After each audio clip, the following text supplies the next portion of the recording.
Mining staff ఐక్యత, mining staff ఐక్యత. ఈ నెల 24వ తారీఖు మరియు 25వ తారీఖు జరిగిన మెడికల్ బోర్డులో మరి తీరని అన్యాయం జరుగుతున్నది ఎవరికి అంటే మైనింగ్ స్టాఫ్ సోదరులకే.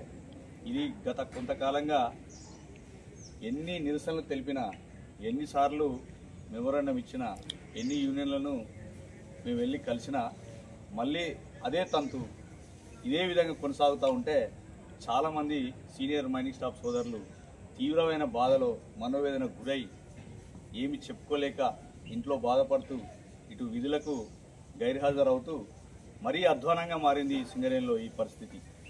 ప్రతి యూనియను మేము గతంలో జిఎం ఆఫీస్ దగ్గరికి వెళ్ళి స్టేజ్ వేసి ఇంట్లో భార్య పిల్లలతో సహా నిరసన వ్యక్తం చేసినా కూడా ఈ యూనియన్లకు చీమ కుట్టినట్టు కూడా జరగలేదు.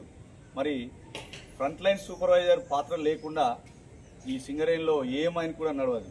అలాంటి పరిస్థితిలో ఉన్న మేము ఈరోజు మెడికల్ బోర్డుకి వెళ్తే అన్ఫిట్ అయ్యారు, అన్ఫిట్ చేసిన తర్వాత దానికి సూటబుల్ సర్ఫేస్లో ఇవ్వాలి, కానీ జనరల్ అసిస్టెంట్ అనేది ఇవ్వడం అనేది ఎంత దుర్మార్గమైన చర్య అంటే ఈ కంపెనీకి అసలు ఈ సూపర్వైజర్ అంటే లేకపోతే ఉత్పత్తి రాదు, రక్షణ లేదు అనే సంగతి తెలిసి కూడా మమ్మల్ని ఇలాంటి చర్యలకు, కవ్వింపు చర్యలకు పాల్పడుతూ ప్రతిసారి అన్ఫిట్ చేయడం, జనరల్ అసిస్టెంట్ ఇవ్వడం, ఇలాంటి హేయమైన ఈ దుర్మార్గమైన చర్యలను మేము ఖండిస్తూ ఉన్నాం.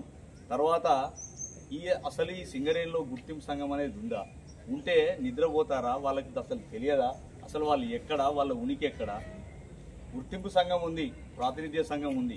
ప్రతిసారి వాట్సాప్లో మల్టీమీడియా సోషల్ మీడియాలో సింగరేణి భవన్ లేకపోతే హెడ్ ఆఫీస్లో డైరెక్టర్ గారిని, సిఎండి గారికి కలిసిన వార్తలు తప్పితే ఒక్కరోజు మైనింగ్ స్టాఫ్ సమస్యలు పట్టించుకున్న పాపాన పోలేదు. ఏది ఉన్నా ఏది లేకపోయినా మాకు లీవ్ శాంక్షన్ కాకుండా సరే విధులకు తప్పనిసరిగా హాజరై డ్యూటీ చేస్తూ ఉంటే ఇలాంటి మా మీద ఈ హేయమైన చర్యలు, ఈ దుర్మార్గమైన చర్యలు మా మీదే ప్రయోగిస్తూ ఈ మైనింగ్ స్టాఫ్ను నిర్వీర్యం చేస్తూ అటు వెళ్తే నువ్వు డ్యూటీకి రావాల్సిందే అనడం, ఇటు వెళ్తే నీకు అన్ఫిట్ లేదనడం, అన్ఫిట్ చేసి జనరల్ అసిస్టెంట్ ఇవ్వడం. ఈ చర్యలను మేము ముక్త కంఠంతో ఖండిస్తూ ఉన్నాం. రాబోయే రోజులలో ఈ ఉద్యమాన్ని ఇంకా ఉధృతం చేసి మేమందరం హెడ్ ఆఫీస్ ముట్టడి చేస్తాం. ఇంకా ఆ రోజు రానే వస్తుంది. ఎందుకంటే ఎన్నిసార్లు ఓపిక పట్టి, ఎన్నిసార్లు చర్చలకు వెళ్ళి పిలిచినా సరే దీని మీద ఒక కమిటీ అని వేశారు. గత 2 సంవత్సరాల క్రితం ఒక కమిటీ అని వేసి మీకు పర్మనెంట్ సర్క్యులర్ రిలీజ్ చేస్తాం, మైనింగ్ స్టాఫ్ వాళ్ళకి, టెక్నీషియన్లకు వెసులుబాటు కల్పిస్తాం అని చెప్పిన నేపథ్యం అది మర్చిపోయి మొద్దు నిద్రలో ఉన్న గుర్తింపు సంఘం నాయకులారా, ఇక నుండి మీరు బాయి మీదకి ఎలా వస్తారో మేము చూస్తాం. ప్రాతినిధ్య సంఘమైనా ఏ సంఘమైనా ప్రతిసారి 1 టైం మెజర్ సర్క్యులర్ తీసుకొచ్చి బావి మీద మమ్మల్ని వేడి నీళ్ళ మీద చన్నీళ్లు చల్లి చల్లబరిచినట్టు ప్రతి సంవత్సరం 1 ఇయర్ వ్యాలిడేషన్ తోని ఒక 1 టైం మెజర్ సర్క్యులర్ తీసుకొచ్చి మమ్మల్ని ఈ విధంగా మరిపిస్తూ ఉన్నారు. కాబట్టి మా సోదరుడు మేరుగు బాబురావు అతను 35-36 సంవత్సరాల సర్వీస్ చేసి, ఇంకొక సోదరుడు రాజమౌళి గారు వీళ్ళ సర్వీస్ కన్నా విలువ ఇవ్వకుండా కనీసం వీళ్ళు పనిచెప్పే స్థానంలో ఉన్నటువంటి ఉద్యోగులతో సమానంగా నువ్వు కూడా చెయ్యి అంటే అటువంటిప్పుడు ఈ స్టార్టరీ సర్టిఫికెట్లు ఎందుకు, మేము ఈ డ్యూటీ చేయడం ఎందుకు? ఇలాంటి పరిస్థితులలో వాళ్ళు ఏ విధంగా తలెత్తుకొని డ్యూటీ చేసే పరిస్థితులు ఉంటాయని కొంచెం కూడా నిస్సిగ్గుగా అసలు దీన్ని ఖండిస్తూ ఉన్నాం.